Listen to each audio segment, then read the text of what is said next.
le Bitcoin, grand gagnant de la crise, gagne près de 85% depuis le 1er janvier. Alors que le prix de la plus célèbre crypto-monnaie arrive sur des seuils clés, des dynamiques de long terme majeures semblent se dégager. Le tout, malgré des points sensibles à moyen terme. Par ailleurs, de nombreuses crypto-monnaies devraient être assujetties à des variations prochainement. Découvrez notre analyse du Bitcoin et des autres monnaies virtuelles à suivre pour vos investissements. Cours Bitcoin, dépassement de niveau stratégique. Comparaison cours Bitcoin, cours Dow Jones et cours de l'or graphique. Cours du Bitcoin, de l'indice Dow Jones et du cours de l'or. Source: TradingView. Le Bitcoin a engagé une nouvelle dynamique fortement haussière ces dernières semaines, passant ainsi de près de $10 000 début septembre à plus de $13 000 pour cette fin octobre, soit un prix multiplié par presque de plus 85%, depuis le 1er janvier. De son côté, l'or gagne près de 26% alors que les performances du Dow Jones et des actions en général restent négatives ou quasi nulles. Alors que les injections de liquidités massives se sont largement ralenties et que de nombreux actifs stagnent en raison de l'absence de visibilité, le Bitcoin surperforme. Le cours du Bitcoin a des niveaux psychologiques et historiques. Ces niveaux de cours sont stratégiques pour le Bitcoin. Nous arrivons sur la résistance des $13 150, $13 200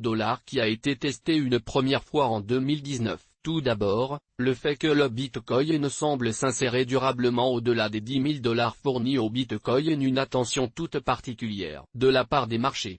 Seuil stratégique pour une nouvelle bulle spéculative? Seuil stratégique pour enclencher une vague de démocratisation et de développement? Le Bitcoin est un très jeune actif, ce qui peut expliquer sa volatilité relativement forte. La mise en lien avec les fondamentaux économiques tend à montrer que le Bitcoin est à mi-chemin entre actions et métaux précieux. Il obéit à la fois à une logique de recherche de sécurité et de recherche d'innovation. Le fait que le Bitcoin prenne une place majeure dans le paysage financier renforce aussi sa dépendance à des logiques de liquidité à court terme. Ce mouvement haussier, en pleine période extrêmement trouble, enclenche une dynamique de long terme intéressante. Enfin, le Bitcoin se distingue par la présence d'une offre graduellement limitée. Si à cela nous ajoutons une forme de thésaurisation en Bitcoin des agents et un maintien, voire un renforcement, de la demande, cela ne fait que réaffirmer le caractère sécuritaire et innovateur de la crypto-monnaie. La récente hausse du Bitcoin se fait dans le cadre de volumes acheteurs assez élevés. Depuis cette hausse, les volumes échangés tendent à diminuer, ce qui peut montrer l'intérêt sécuritaire des précédents acheteurs. Le tout,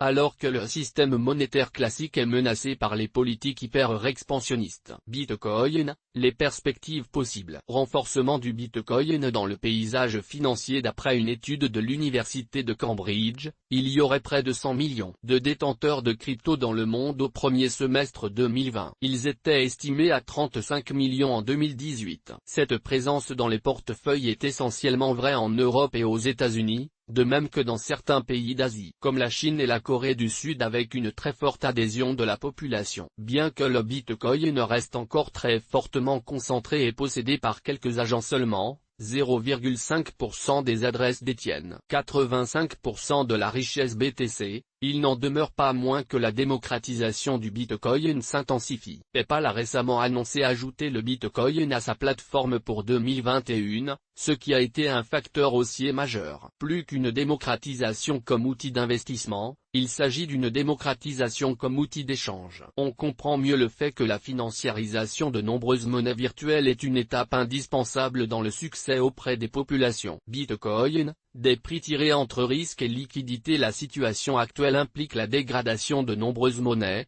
dont principalement le dollar, ce qui a indéniablement participé à une hausse de nombreux actifs. En plus de bénéficier de ce phénomène, le Bitcoin s'alimente des craintes monétaires et des effets économiques de long terme qui en découlent. Graphique cours du Bitcoin et indice stress financier. Source: TradingView. Ce graphique, qui reprend l'indice stress financier établi par la Federal Reserve Economic Data, courbe bleue, et le prix du Bitcoin, tend à montrer que le Bitcoin entame un rallye haussier après chaque détente du stress financier. Ce fut le cas après le ralentissement économique, diminution du taux de croissance, de 2015-2016e, et à nouveau à partir du ralentissement de 2018-2019e, et en partie après celui moins notable, de 2012-2013e. Au regard des indicateurs actuels, nous pourrions assister à une dégradation de la situation, manque de visibilité, jusqu'au printemps 2021. La hausse des tensions économiques pourrait générer des tensions financières, d'où un possible risque de liquidité de court terme,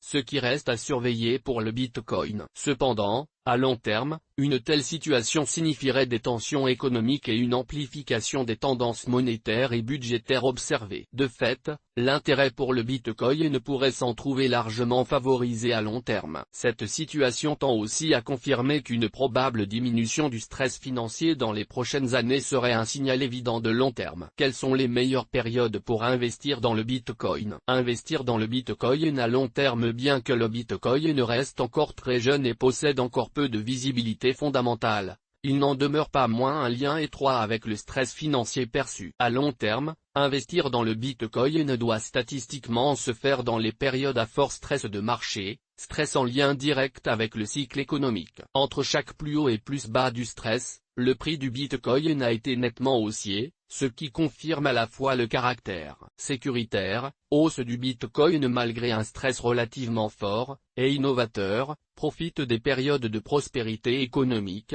du BTC. Investir dans le Bitcoin à moyen terme. Saisonnalité du Bitcoin entre 2016 et 2019. Source: Café de la Bourse. Comme ce graphique reprend la saisonnalité du Bitcoin sur 4 ans, 2016-2019, il tend à montrer que les plus fortes corrections peuvent, si elles se manifestent, se concentrer autour des mois de novembre, mars ou janvier. Au contraire, les mois qui sont généralement fortement haussiers sont ceux d'avril, en partie mai ou octobre, voire décembre et février. Statistiquement, il faut donc rester prudent dans les prochains mois et en début d'année 2021, même si la situation inédite peut impliquer des mouvements inverses. Il se pourrait donc que les prochains mois permettent de dégager des opportunités de long terme. Faut-il investir dans le Bitcoin ou dans d'autres crypto-monnaies? Quelles sont les crypto-monnaies à suivre à la fin d'année et en 2021? Les opportunités d'investissement en crypto-monnaies à moyen terme. Nous l'avons vu, hors nouveau risque de liquidité qui n'est pas à exclure, la tendance reste haussière. Une correction dans les prochains mois serait un probable signe d'opportunité de positionnement. Nous pouvons ici citer quelques crypto-monnaies qui conservent une bonne considération du marché.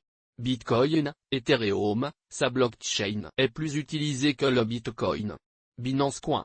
Basic Attention Token, BA. Engine Coin, Ange, qui reste plus volatile. Nexo, etc. Ethereum reste une alternative intéressante et possède un caractère encore plus novateur que le Bitcoin. Les opportunités d'investissement en crypto-monnaie à long terme. La conjoncture économique et financière fondamentale a de fortes chances d'alimenter le Bitcoin, et probablement d'autres crypto-monnaies à la hausse. Stress financier, recherche de sécurité, d'innovation, démocratisation, institutionnalisation, etc. À long terme donc, il nous apparaît donc judicieux d'investir en crypto-monnaie au regard de la situation actuelle qui reste encore intéressante. Comment dénicher d'autres crypto-monnaies en devenir? Distinguer les crypto-monnaies. Il existe plusieurs milliers de crypto-monnaies. Toutes sont différentes.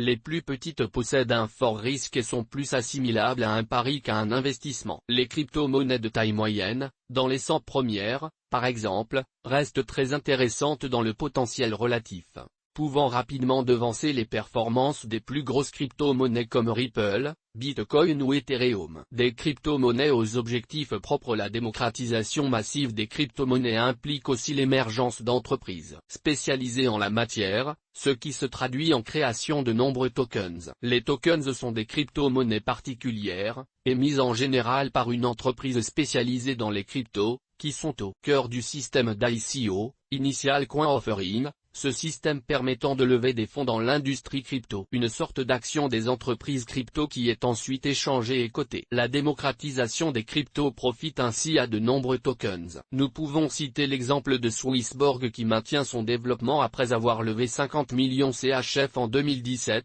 CHSB. Il existe de nombreux écosystèmes en développement autour des crypto-monnaies qui, pour certains, sont déjà internationaux. L'élément clé sera de mesurer le sérieux des ambitions partagées et les moyens mis en œuvre pour les atteindre. Si la démocratisation crypto s'intensifie, alors il est évident que certaines crypto-monnaies affiliées à des entreprises spécialisées en profiteront à long terme. Source des images, FreePic. Toutes nos informations sont, par nature, génériques. Elles ne tiennent pas compte de votre situation personnelle et ne constituent en aucune façon des recommandations personnalisées en vue de la réalisation de transactions et ne peuvent être assimilées à une prestation de conseil en investissement financier, ni à une incitation quelconque à acheter ou vendre des instruments financiers. Le lecteur est seul responsable de l'utilisation de l'information fournie, sans qu'aucun recours contre la société éditrice de Café de la Bourse comme ne soit possible.